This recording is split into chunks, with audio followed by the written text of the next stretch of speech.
नमस्कार दोस्तों।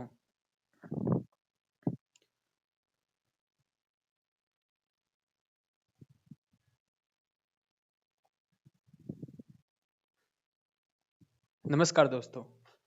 आज हम बात करेंगे वुमेन्स ऑर्गेनाइजेशंस के बारे में, जो कि काफ़ी इम्पोर्टेंट हो जाता है किसी भी कॉम्पिटिटिव एग्ज़ाम के लिए। तो हम पहले ऑर्गेनाइजेशन को देखेंगे, जो कि 1910 में बना था।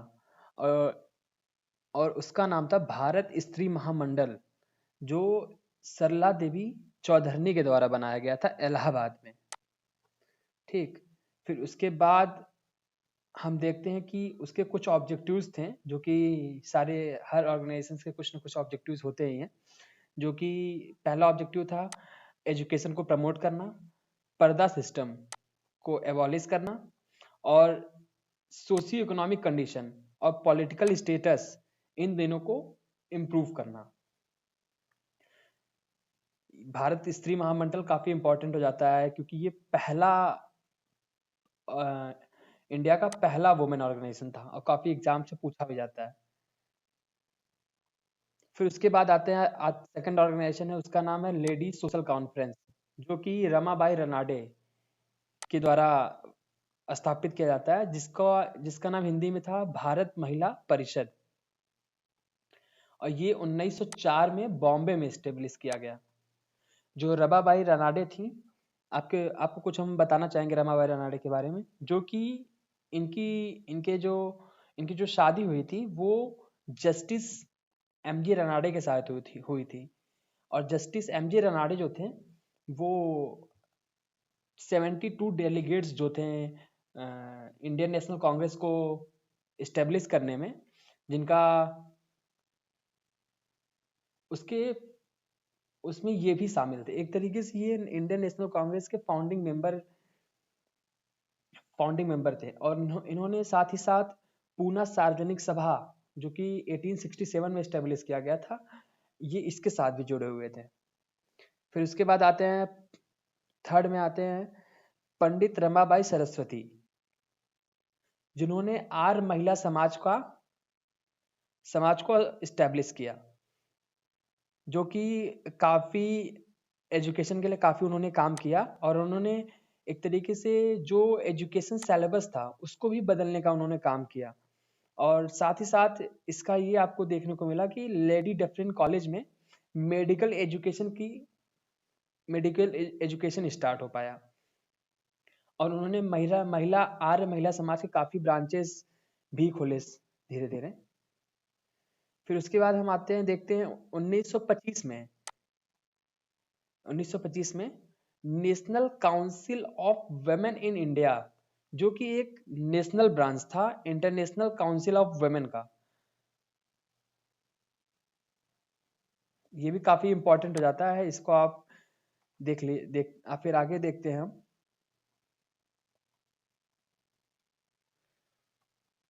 कुछ अब प्रोमिनेंट फिगर्स के बारे में देखेंगे, जैसे कि मेहरी बाई टाटा, जिन्होंने वुमेन्स के एडवांसमेंट के लिए काफ़ी काम किया। और साथ ही साथ उन्होंने जो कास्ट डिफरेंसेस थी, जैसे कि दलित वुमेन्स को एम्पावर करना, और साथ ही साथ उन्होंने एजुकेशन के लिए काफ़ी काम किया, और पर्दा सिस्टम को हटाने के लिए काफ़ी उन्होंने लड़ाई लड़ी।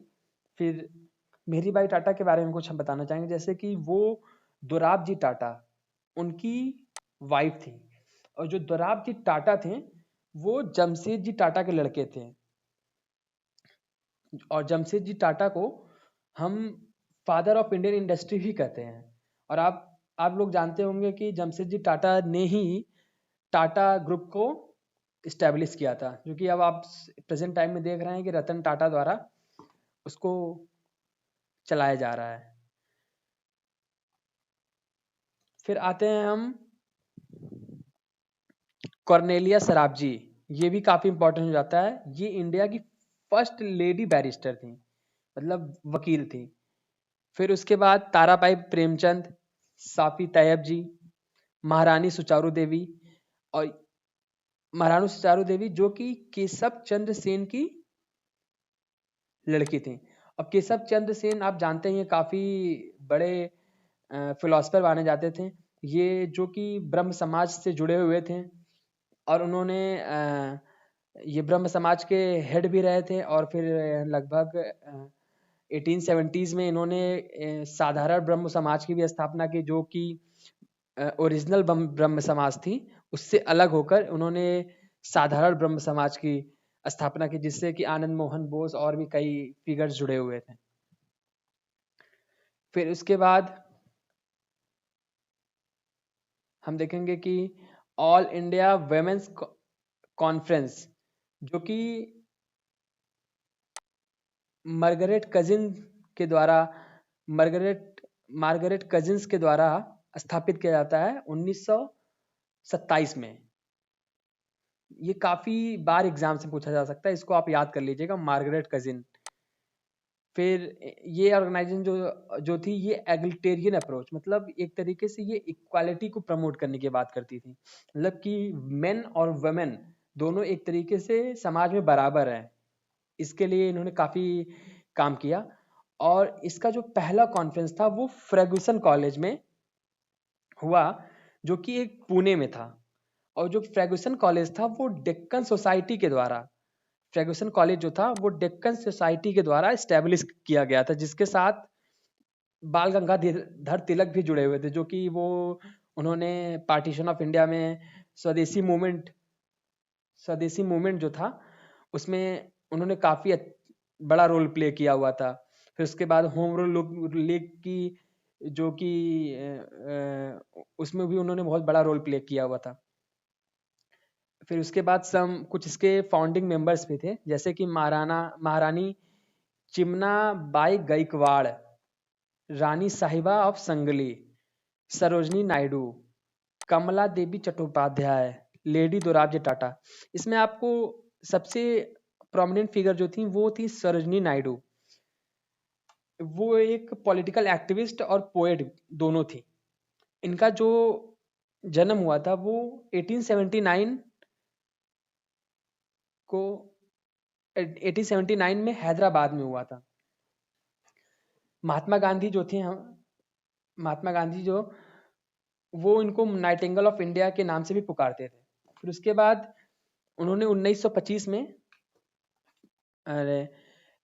इंडियन नेशनल कांग्रेस का सेशन की उन्होंने अध्यक्षता की। और फिर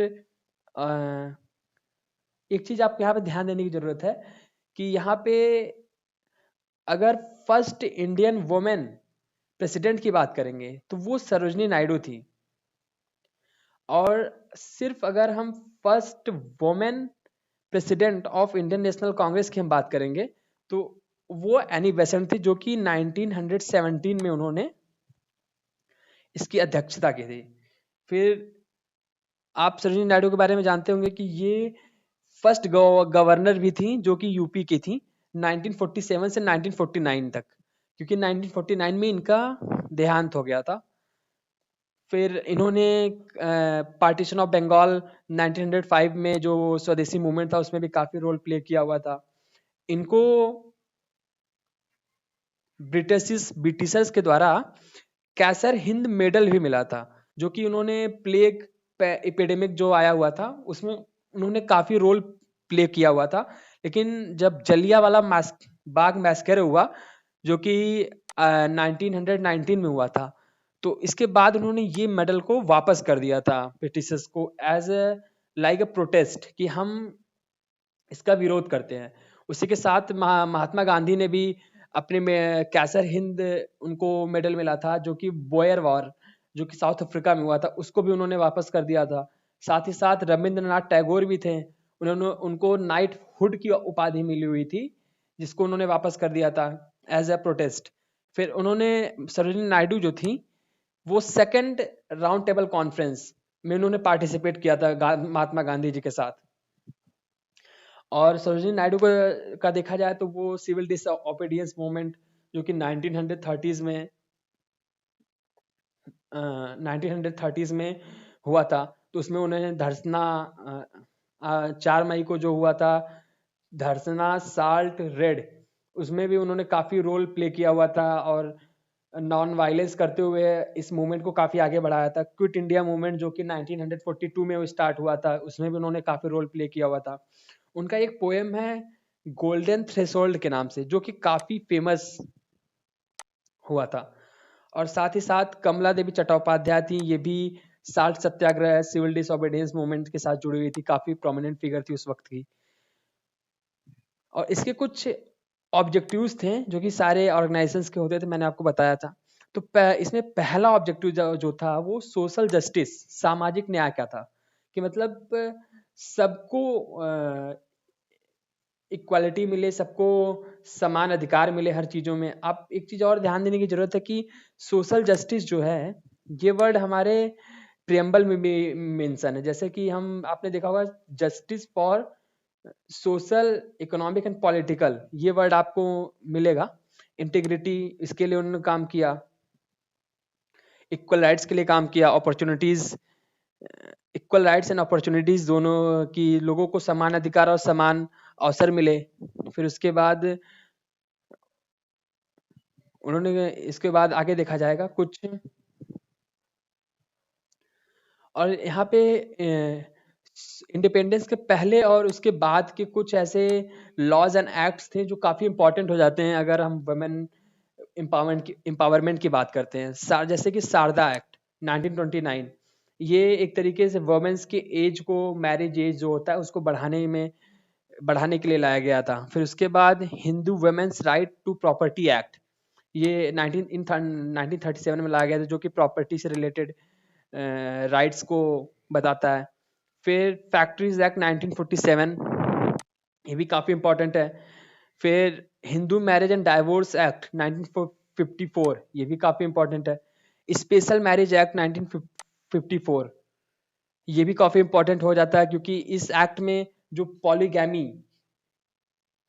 थी, ये खत्म कर दी जाती है कि एक तरीके से हिंदुओं में जो पॉलीगैमी थी इसको खत्म कर दिया जाता है। फिर ये Hindu minority and guardianship act 1956, Hindu adoption and maintenance act 1956, फिर separation of immoral traffic in women act 1958, जो कि ट्रैफिकिंग होती है कि मतलब जैसे हम बेगर्स के लिए, फोर्स लेबर, इन सब को रोकने के लिए।